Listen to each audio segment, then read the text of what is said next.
Now let's talk about some ways that you can set up your classroom. All right, since you're a new teacher, this presentation is going to show you some things that you might want to include in your standards-based classroom this year. All right, you might want to create an area, or you will need to create an area to post your standards and learning targets. Here are some examples. You can also search and find plenty of other ways that you can do this. All right, you'll also need to post your management plan, which will include your rules, consequences, and an incentive or reward system.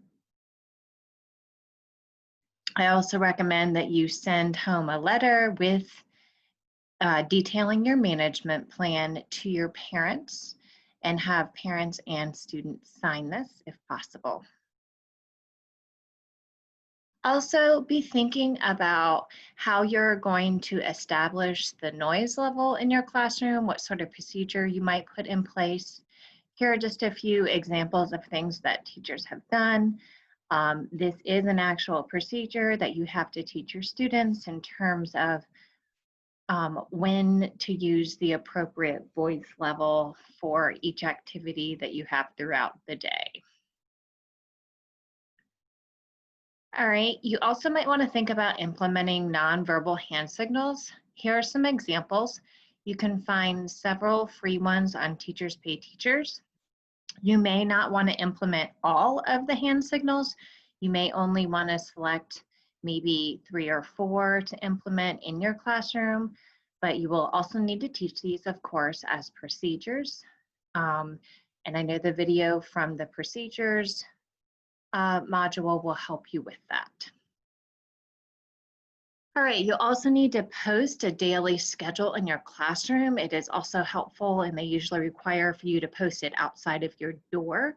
So people that would be walking past will know your schedule and know when you are available or when certain subjects are taking place.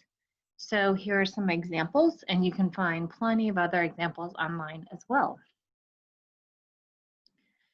All right, you'll want to think about establishing a daily warm-up or bell ringer activity for students.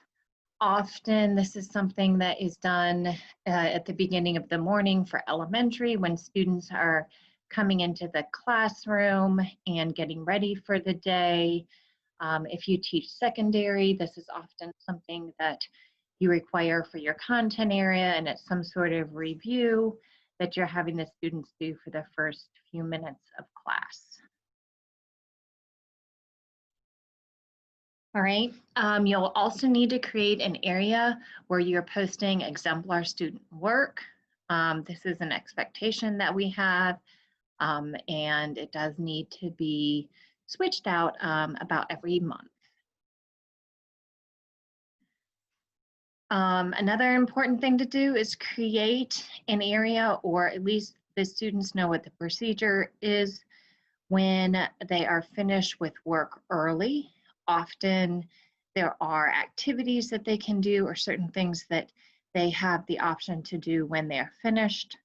I highly recommend that what options you give them are things that are at their desks so they don't have to get up to get these things. So it might be read a book, finish an assignment, those type of things, or something that they have where they don't have to get up out of their seat.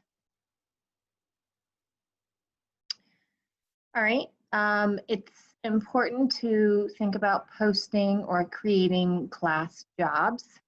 Often in elementary, this is something that where you're teaching the students responsibility, as well as, of course, that these are all procedures. They need to know how the procedure for each of the jobs. So that will take place the first couple weeks of school.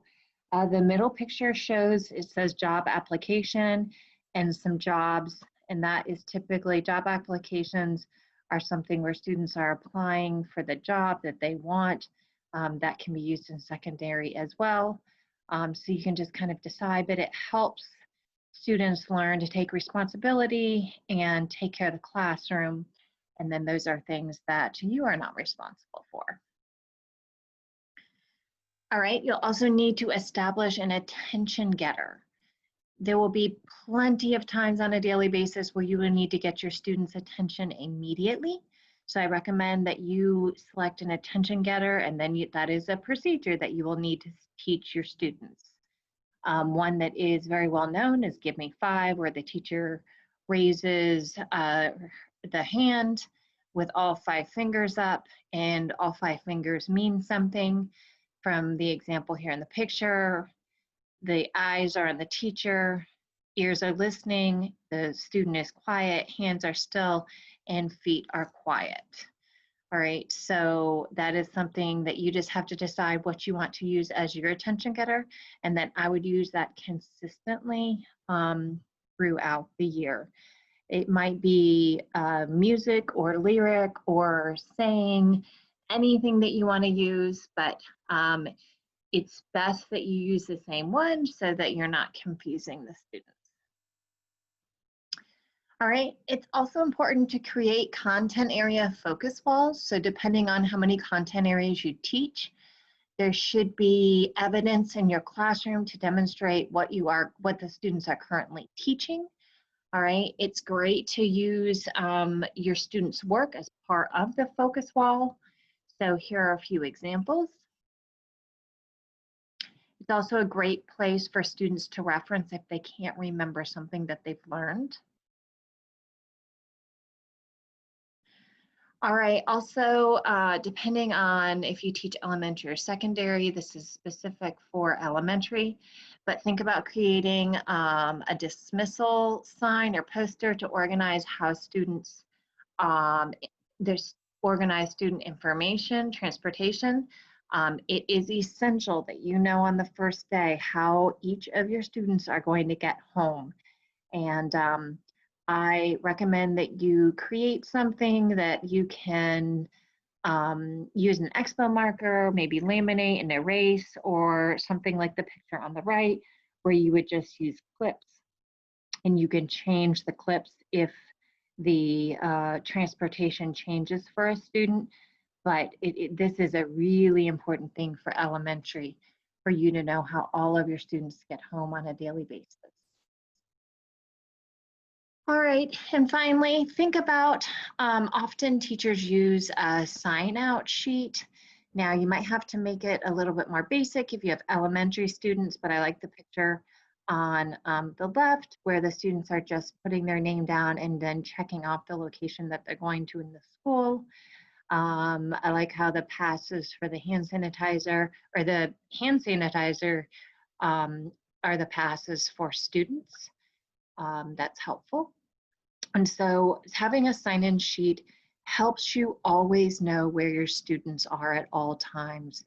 And I would always refer to the sign out sheet to know where students were, especially if there was an emergency drill. I would immediately go over there to see if all the students were in the classroom or not, and if someone wasn't, being able to locate them immediately. All right, so those are just a few things to think about for your classroom. Good luck.